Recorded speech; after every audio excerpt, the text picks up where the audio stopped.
Estás pensando en comprarte un ordenador o en montarte el tuyo propio, pero acabas de llegar a la placa base y no tienes ni idea de lo que es, ni qué funcionamiento tiene y por ende no saber cuál elegir. Pues bueno, acabas de llegar al vídeo perfecto porque acabo de preparar una guía sencillísima y básica que te ayudará a entender el funcionamiento de la placa base. Y lo mejor de todo, te he dejado opciones de compra para que puedas elegir la mejor según tus necesidades. Así que prepárate, que vamos a ello. Antes de nada, si te gusta todo este tipo de contenido y te gusta seguir aprendiendo sobre este hobby o este tema, por favor suscríbete, dale a la campanita, deja algún comentario y bueno, también recordaros que a partir de ahora, sábados y domingos a partir de las 5 o 6 de la tarde empezaremos directo en la plataforma de Twitch. Para ello lo estaré comunicando todo en mis redes sociales, que lo dejaré todo en la descripción, así que espero que os paséis.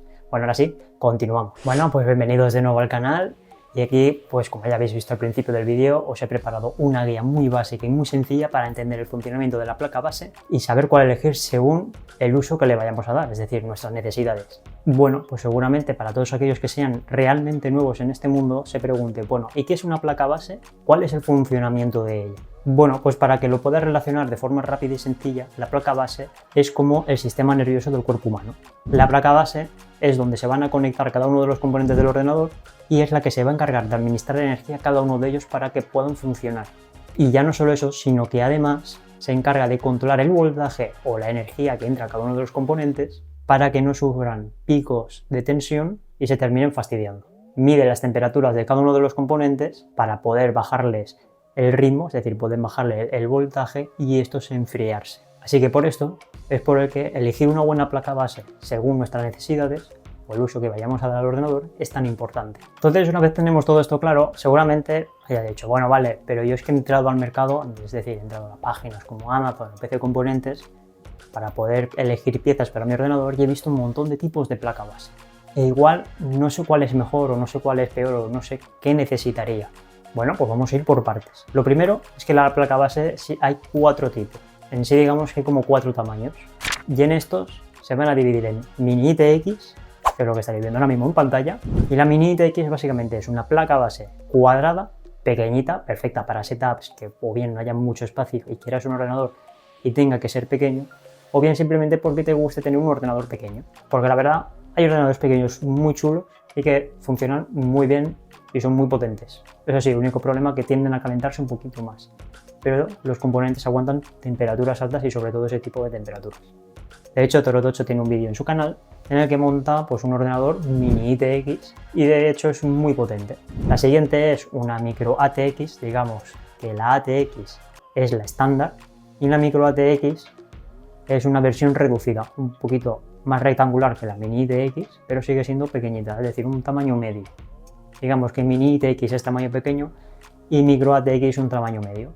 Y luego hay 2 placas base que la verdad no hay mucha diferencia entre ellas y estas son tanto la ATX Extender o bien la ATX normal. Y habéis llegado a este punto y diréis, ya, pero es que no me has resuelto la pregunta, no has resuelto ninguna pregunta de las que tenía, tengo dudas, ¿qué diferencia hay entre ellas? Bueno, pues es algo muy sencillo y la principal diferencia entre ellas suele ser los conectores. Una placa más pequeña tendrá menos conectores. Ahora, a modo de comparación, vamos a ver tanto la mini ATX como la micro ATX. Que la micro ATX, arriba a derecha, son los módulos de RAM. Estamos viendo que la micro ATX tiene 4 módulos, mientras que la mini ATX tiene 2 módulos de RAM. Y pasa lo mismo tanto con la Extended ATX como la ATX. La Extended suele tener más conectores que la ATX. Aunque esto es una regla general, no tiene por qué cumplirse siempre y puede ser que tanto la Extended como la ATX normal tengan exactamente los mismos conectores. Y algo que también puede influir y que tampoco suele ser una regla estricta, suelen ser el tipo de frecuencias que llegan a aguantar cada uno de los conectores. A conforme más pequeño, menos frecuencia suele aguantar. Pero como he dicho, una regla bastante general, es decir, no se cumple en algunas ocasiones y suelen ser la mayoría, pero está ahí. Simplemente son diferencias de tamaño o de anchura, porque la Extended ATX y la ATX es más de ancho y suelen tener casi siempre los mismos conectores. Pero en cambio, obviamente, una ATX comparada con la micro ATX siempre va a tener más conectores en la ATX. Entonces, principales diferencias entre placas bases de diferentes tamaños van a ser los conectores. Una placa base más grande va a tener más conectores que una más pequeña. También os voy a mostrar diferentes tipos de placa base entre sí, ya no por tamaños, sino por dónde se sitúan los conectores. Digamos que la placa base, la tradicional, la de toda la vida, todos los conectores han sido frontales. y todo el cableado ha ido por delante del ordenador. Así que cuando lo ves en el cristal templado, todos los conectores o todos los cables a esos conectores los ves por delante, de una forma más o menos disimulada o con más o menos luces. Pero hasta hace relativamente poco han sacado unas placas base que todos los conectores se sitúan por detrás. Están todos en la misma posición, pero simplemente he dado la vuelta.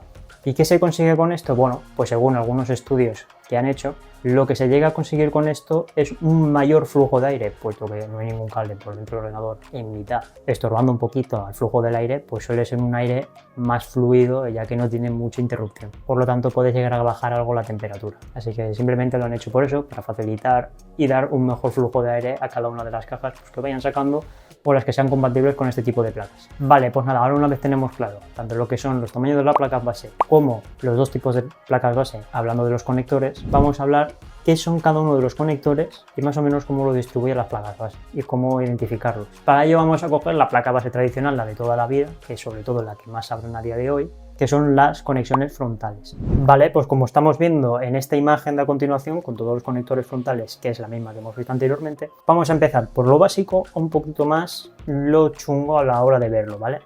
Entonces, lo más importante a tener en claro en los conectores de la placa base son los de alimentación, ya que la placa base va a estar conectada directamente a la fuente de alimentación. Al igual que algunas gráficas que necesitan un poquito más de potencia, van a estar conectadas directamente a la fuente de alimentación, pero es que además también a la placa base. Pero bueno, como estamos hablando de la placa base, nos vamos a centrar únicamente en ello. Entonces, lo primero, ¿qué es lo que alimenta una placa base? Pues es el conector de la derecha, al lado de los módulos de RAM. Y luego tendremos la alimentación de la propia CPU, que está justo arriba izquierda. Aquí vamos a ver algunas diferentes, en el que igual hayan dos conectores arriba izquierda, pero de normal la alimentación de la placa base siempre va a estar a la derecha, al igual que los conectores de la CPU que van a estar arriba izquierda, por norma general. Bueno, lo siguiente que vamos a ver es el cuadradito enorme que hay en mitad de la placa base, y este conector se le denomina como socket y es donde van a ir los procesadores. Aquí pueden ir tanto los de Intel como los de AMD, cada placa es diferente. Esta, al ser cuadrada, parece ser de AMD. Aquí un pequeñito inciso y que explicaré seguramente en un vídeo futuro. Este conector que acabo de decir, que se llama socket, define qué tipo de procesadores pueden ser compatibles. Hay diferentes tipos de socket. El primero, hablando primeramente de Intel, el anterior se llamaba LGA 1700 y el nuevo que ha salido relativamente hace poco es el LGA 1851. El LGA 1700 únicamente tiene 3 generaciones de procesadores de Intel, que va desde la 12ª hasta la 14ª.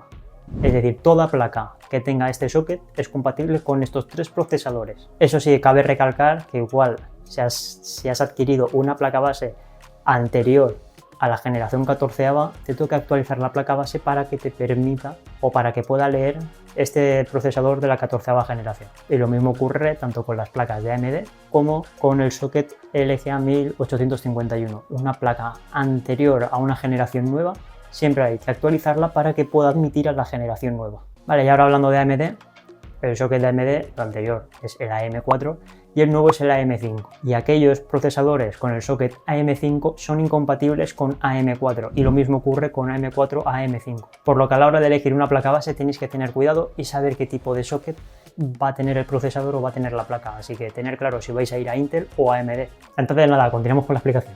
Vale, y luego lo que vemos arriba a derecha son los zócalos de la memoria RAM. Aquí otro parón, y es algo que explicaré en el siguiente vídeo, es que los zócalos de la memoria RAM tienen un orden. Esto lo explica la placa base. Hay un dibujito que es lo que estaréis viendo ahora a continuación, en el que te está diciendo cuáles son los zócalos principales para la placa base. Lo que quiere decir que son los primeros zócalos que tienen que estar ocupados sí o sí. Puede estar conectado uno y el otro no, pero esos dos son los que funcionan principalmente. Esto se le conoce también como dual channel, es decir, doble canal, en el que ambos módulos están funcionando al mismo tiempo, por lo que hay una mayor transferencia de datos en el menor tiempo y en la misma frecuencia. Pero como he dicho, esto lo explicaré en un vídeo futuro más detallado para que lo puedas entender a la perfección. Luego, otra cosa importante son los conectores PCI Express, que son estos alargados, en el que en este caso el primero está blindado y el segundo no. Aquí de normal se va a conectar las tarjetas gráficas o aquellas tarjetas de sonido o red Wi-Fi, pero bueno, aquí depende ya del tipo de PCI que tengan. Aquí de normal lo que siempre se hace y lo que se debe de hacer es conectar siempre la tarjeta gráfica en el primer módulo o en el primer focal, ya que por así decirlo es una conexión que va totalmente directa al procesador y que funciona de una forma un poquito más rápida y tendrás menos latencia. A continuación, los módulos o los focalitos del las memorias M.2. En este caso hay una plaquita de aluminio que la está disipando, hay placas que no la va a tener, y por lo tanto si vosotros comprobáis y veis que se está sobrecalentando mucho, pues igual es necesario comprarles una plaquita de aluminio para que este se disipe. Como estamos viendo, justamente abajo no lo tiene, así que si ocupáis también el segundo, habrá que poner una plaquita de aluminio para que esta se pueda disipar. Como habéis visto, la placa base tiene un nombre. Ese nombre que tiene, que suele ser una letra y unos números, es denominado chipset y va colocado justo debajo de la plaquita de aluminio que estamos viendo a continuación. Entonces, ahora que hemos llegado al chipset y algo que voy a ampliar y voy a detallar un poquito más, el chipset lo que nos indica es tanto la generación de la placa base, si es más nueva o más vieja, pero además también nos puede indicar si estamos comprando una micro ATX, una mini TX, una extended o una ATX. En el propio nombre, es decir, en el chipset, por ejemplo, que estamos viendo a continuación en pantalla, que es la placa base de MSI Pro B650, si fuese una micro ATX, tendría una M al final del nombre del chipset, es decir, sería una B650M. En cambio, si no lo tiene, suele ser una TX. Y si es una extended ATX, simplemente hay una E al final del nombre del chipset. Es el funcionamiento que tienen para identificar si es micro ATX, extended o ATX. Obviamente, para una mini TX también va a estar en el nombre. Como vamos a ver opciones de compra a continuación, también vamos a verlos como ejemplos para saber qué es lo que estamos comprando. Así que nada, vamos a continuar. Lo siguiente que hay que ver son los conectores de SATA, que se suelen situar siempre a la de abajo derecha. Aquí es donde van a ir los SSDs o los HDDs, y luego alrededor el resto de conectores lo que van a ser son pues ya sea encendido, apagado o simplemente conectores de ventiladores. Todo esto te lo va a decir en nombres pequeños de la placa base o bien lo tenéis que mirar en el manual. Y algo muy importante también a la hora de ver es la VRM. Y os preguntaréis, bueno, ¿qué es la VRM? ¿Y por qué es importante? Porque si lo has destacado es porque tiene que ser importante. Y sí, una VRM es importante. Digamos que son como unos filtros en donde va pasando el voltaje que va a ir directo al procesador y simplemente es para dar estabilidad. Así que de forma sencilla, el VRM son filtros que lo que hace es controlar y equilibrar el voltaje que le entra al procesador para que este dure más en el tiempo. Entonces, ¿cuánta VRM necesito? Y aquí es donde viene mi pregunta, y es ¿para qué vas a utilizar el ordenador? Es algo muy sencillo. A cuantas más fases de VRM, mayor control habrá de voltaje. Por lo que por norma general, cuanto más VRM haya en la placa, mejor. Aunque como he dicho es una norma general, pero que no siempre se cumple, porque también cuenta la calidad del VRM que tenga. Igual es mejor que tengas 8 de VRM que 12. Y ahora os voy a dar un par de recomendaciones, simplemente para el uso que se le pueda llegar a dar. Es decir, para trabajos de oficina suelo recomendar entre 4 a 8 fases de VRM, ya que como no son tareas pesadas, no va a requerir un alto voltaje, van a haber menos picos, el procesador va a sufrir menos y por tanto no necesita tampoco tantas fases. Entonces entre 4 y 8 fases de VRM está bien.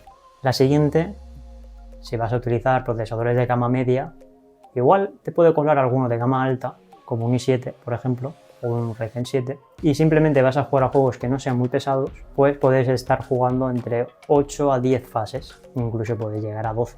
Ahora bien, si le quieres hacer overclock, si te vas a dedicar al render, si te vas a dedicar al blending, cosas en 3D, cosas de animaciones, yo lo recomendable es que pilléis placas bases de 12 fases para arriba y más de 12 fases. Eso es lo recomendable y lo mínimo imprescindible si vais a hacer cada una de estas cosas. Como he dicho, al tener más fases os facilita sobre todo en hacer un poquito más de overclock, en forzar un poquito más el procesador sin que éste sufra tanto como si sufriría teniendo 8 fases o 4. Es por eso que es muy importante saber elegir cuánto VRM necesitamos según el uso que le vayamos a dar. Entonces, si tu uso es gaming, 12 fases para arriba. ¿Y cómo se ve la VRM? Pues simplemente con la imagen que tenéis a continuación es como se ve la VRM. Siempre se coloca cerca de los procesadores. Otra duda que tendréis es pero es que hay un montón de marcas de placas base y no tenéis claro a qué está dedicada cada una de ellas. He preparado justamente dos marcas que van a ser Asus y Gigabyte y voy a explicar cómo es el catálogo de las placas base dentro de esas marcas. ¿Por qué? Porque dentro de cada marca hay calidades. Hay calidad baja, hay calidad media, hay calidad alta. Vale, pues a continuación en Asus, una marca muy reconocida en el mercado, tiene dos tipos de calidades, sobre todo enfocadas al gaming. Entonces la primera es Top Gaming, que es gama media. Entonces es perfecta para aquellos que quieran una placa base, que no quieran gastar o invertir mucho en un ordenador porque simplemente no tienen o es su primer ordenador y quieren ver qué tal va. Si vais a decantaros por Asus, Top Gaming es perfecta.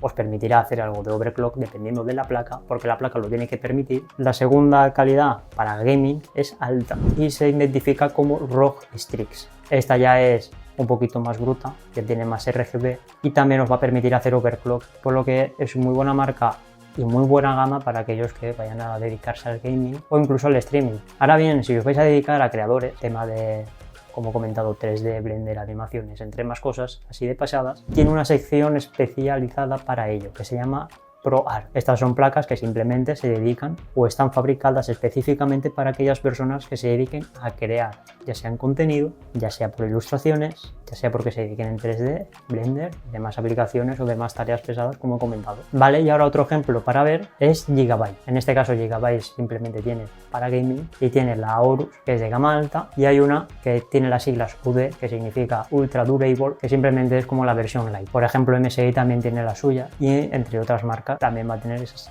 calidades dentro de la propia marca, para que sepas qué elegir. Una vez dicho esto, ahora os voy a dar unas recomendaciones y que vamos a utilizar como ejemplo para ver cómo se mueven las placas bases en el mercado, que también pues que sepas elegir. De paso te voy a dejar pues las placas base que vamos a ver ahora mismo en el vídeo en la descripción para que puedas comprarlas si las necesitas o te estás armando un ordenador a día de hoy. Y para ello vamos a empezar con las placas base de alta gama para gaming. La primera, y que es de un socket antiguo, es una Asus ROG Strix Z790A. Aquí tenemos ROG Strix, que indica gama alta, el Z, que también suele indicar que es gama alta, y el 790 es el nombre del chipset de la placa. El A ya indica que es ATX. Aquí tenemos el LGA 1700, que como he comentado es socket antiguo. Tenemos que es ATX y la VRM, que es 16 más una fase. Lo malo que tenemos que es DDR4. Como he dicho, la placa es DDR4. Seguramente no sepas lo que es DDR4, pero bueno, para ello voy a dejar un vídeo siguiente a este y explicaré todo esto mucho más en detalle. Pero de momento, para que tengáis claro en cuenta, porque es una opción de compra, es que no la recomiendo para nada, ya que más o menos a finales de año el DDR4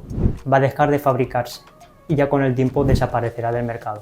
Ahora a continuación, y una placa más nueva, también de Intel, para que veáis la comparativa, va a ser una Asus ROG Strix Z890E. Aquí tenemos que es de gama alta, la Z que es de gama alta y la E que indica Extended ATX. Tenemos que tiene muchas fases y es DDR5. Aquí en esta descripción no indica el socket, pero bueno, si nos vamos un poquito más abajo nos dice que el socket es el nuevo, el 1851, por lo que a partir de la 15ª generación de Intel son compatibles. A continuación, para que le guste AMD, pues aquí tenemos una Asus ROG Strix B650E, que es un chipset antiguo. Tenemos que es Extended ATX. Luego tenemos Asus ROG Strix X870, como ves. Aquí lo que he dicho antes de la X, esto ya suele indicar que es gama alta. 870A es una ATX, aquí tenemos ya 20 fases y es de DDR5. Tenemos que es 319 €, es más cara obviamente porque el chipset también es más nuevo. A continuación vamos a pasar a gama media. Bueno, la primera es una Top Gaming B760, sí que es cierto que es del socket antiguo, también la recomiendo porque la verdad es que es muy buena placa base, es de DDR5, por lo que es muy recomendable comprarla. Lo único malo es que si vais a querer pasar de un procesador de 12ª a 14ª y queréis pasarlo a 15ª, esta placa la tendréis que cambiar. La siguiente, que es un socket más nuevo para que veáis también otra opción, y es de Intel, es una Asus TUF Gaming B860M. Como he comentado anteriormente, la M indica que es una micro ATX, es decir, es una ATX pero más chiquitina. A continuación, y para aquel entusiasta de AMD, tenemos una Gigabyte B850M y a continuación, y un chipset más nuevo para AMD, es una Asus ROG Strix B850A. Bueno, y ahora para finalizar vamos a ver aquellos que se dediquen a creadores de contenido 3D, los que trabajan en Blender y todo tipo de tareas pesadas. Tenemos la Asus ProArt Z790. Estamos viendo que es el socket antiguo, 1700, es decir, que tienes hasta la 14ª generación de Intel. Otra placa para Intel recomendable es la Gigabyte Z790 Aorus Master X. Esta te permite hacer overclock, es de DDR5. Sigue siendo el socket antiguo, pero bueno, y para aquellos que se decanten por AMD, bastante recomendable esta placa. La verdad la recomiendo antes esta que las de Intel, puesto que las de Intel son un socket antiguo. Asus ProArt X870E es una Extended ATX de DDR5. Así que nada, hasta aquí el vídeo, espero que os haya gustado. Recordad que el próximo va a ser sobre memoria RAM y déjame un comentario, dale like, recuerda suscribirte y bueno, también recordar que sábados, domingos a partir más o menos de las 5 de la tarde vamos a estar en directo. Así que nada, espero que os paséis y nos vemos en el próximo vídeo, gente. Hasta luego.